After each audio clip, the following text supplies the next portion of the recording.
Hello guys. तो आज आपका स्वागत है जूलॉजी की पाठशाला में। आज हम देखेंगे एमएससी थर्ड ईयर का थर्ड सेमेस्टर का फर्स्ट पेपर कॉर्डेट। ये आपका एमजेपीआरयू का पेपर है। तो जो भी बच्चे एमजेपीआरयू से एमएससी कर रहे हैं जूलॉजी से, उनकी थर्ड सेमेस्टर के लिए फर्स्ट पेपर जो होता है हमारा कॉर डेटा, उसका ये प्रीवियस ईयर आपको अवेलेबल कराया जाएगा। सबसे पहले आपका होता है सेक्शन ए, जिसमें आपको 3 क्वेश्चंस अटैम्प्ट करने होते हैं 10 मार्क्स के। ठीक है, शॉर्ट क्वेश्चंस होते हैं। आप इनकी 300 वर्ड्स की लेंथ रख सकते हैं। इसमें हमारा फर्स्ट पेपर क्वेश्चन आया था, describe the characteristic features and affinities of Dipnoi and Holocephali. ठीक है, आप इसको कर सकते हैं। इसमें आपको कैरेक्टरिस्टिक फीचर्स और एफिनिटीज बतानी है डिप्नोई और होलोसिफेली की। ठीक है, नेक्स्ट क्वेश्चन था हमारा शॉर्ट में, explain general organization and affinities of ostracoderms. आपको जनरल ऑर्गेनाइजेशन और एफिनिटीज बतानी है ऑस्ट्रोकोडर्म्स की। थर्ड था हमारा, given an account of origin and evolution of Aves. Aves आप सबको पता है बर्ड्स, तो उनका ओरिजिन और इवोल्यूशन कैसे हुआ इसके बारे में आपको बताना है। फोर्थ है हमारा, give a detail note on extent of dinosaur. Dinosaurs जो एक्सटिंक्शन हुआ उनका, उसके ऊपर आपको एक डिटेल नोट में लिखना है।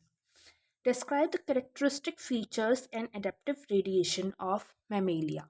आपका जो मैमेलिया क्लास ग्रुप वगैरह है, उसमें आपको उसके कैरेक्टरिस्टिक फीचर्स क्या होते हैं कि आप उनको कैसे डिफ्रेंशिएट कर सकते हैं और ग्रुप से, क्लासेस से।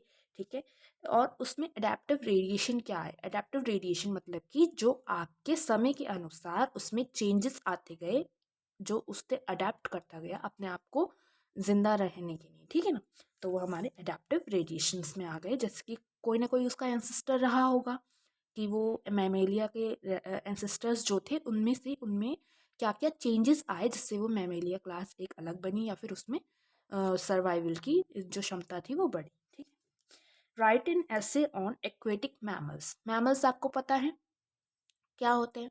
अब उसमें से कुछ ऐसे एनिमल्स भी होते हैं जो पानी के अंदर रहते हैं, तो उनके बारे में आपको लिखना है, ना कि मैमल्स के बारे में। जो लैंड पे रहने वाले मैमल्स हैं उनके बारे में नहीं, जो वाटर में रहने वाले मैमल्स हैं उनके बारे में आपको लिखना है, एक्वेटिक मैमल्स। हमारा सेकंड क्वेश्चन है, सेक्शन है लॉन्ग आंसर टाइप क्वेश्चंस का। इसमें आपको सिर्फ 2 क्वेश्चंस अटेम्प्ट करने होते हैं, 20 मार्क्स के क्वेश्चंस होते हैं और इसकी वर्ड लिमिट 600 टू 800 वर्ड्स होती है। इसमें आपका क्वेश्चन दिया था first, discuss general organization of Anura and peculiarities of Urodela. आपको जनरल ऑर्गेनाइजेशंस जो लिखनी है वो एनोरा की लिखनी है, और जो पिकुलैरिटीज़ लिखनी है वो यूरोडेला की लिखनी है। दोनों की जनरल ऑर्गेनाइजेशन और पिकुलैरिटीज़ नहीं लिखनी है। जनरल ऑर्गेनाइजेशंस आपको सिर्फ एनोरा की लिखनी है और पिकुलैरिटीज़ आपको यूरोडेला की लिखनी है। ओके, नेक्स्ट है हमारा, explain origin and evolution of Aves and adaptive radiation in birds. आपका ये जो क्वेश्चन है ये ऑलरेडी उसने शॉर्ट में भी दिया था। ठीक है, बस उसने इसमें क्या करा, ओरिजिन और इवोल्यूशन के साथ साथ में उसने एडेप्टिव रेडिएशन भी बोल दिया। ठीक है, तो आप इस क्वेश्चन को जब अटेम्प्ट करेंगे तो आपने जो इस क्वेश्चन में लिखा है वो आप लिखने के साथ साथ में बस उसमें एक टॉपिक एक्स्ट्रा लिख सकते हैं, एडेप्टिव रेडिएशन का। आपका ये लॉन्ग कंप्लीट हो जाएगा। Write an essay of general organization and affinities of crocodilia and squamata. आपको जनरल ऑर्गेनाइजेशंस और एफिनिटीज जो हैं क्रोकोडीलिया और स्क्विमेटा की, उसके ऊपर एक एस्से की तरह आपको बना करके लिखना है। पहले आप क्रोकोडीलिया टॉपिक डाल देंगे, उसकी जनरल ऑर्गेनाइजेशन एफिनिटीज लिख देंगे। फिर आप स्क्विमेटा टॉपिक डाल देंगे, उसके जनरल ऑर्गेनाइजेशंस और एफिनिटीज लिख देंगे। नेक्स्ट है आपका, describe the detail and origin and their dentition of aquatic mammals. Dentition का मतलब होता है जो हमारा टीथ फॉर्मूला है, या जो टीथ का प्रेजेंस है वो किस फॉर्म में है।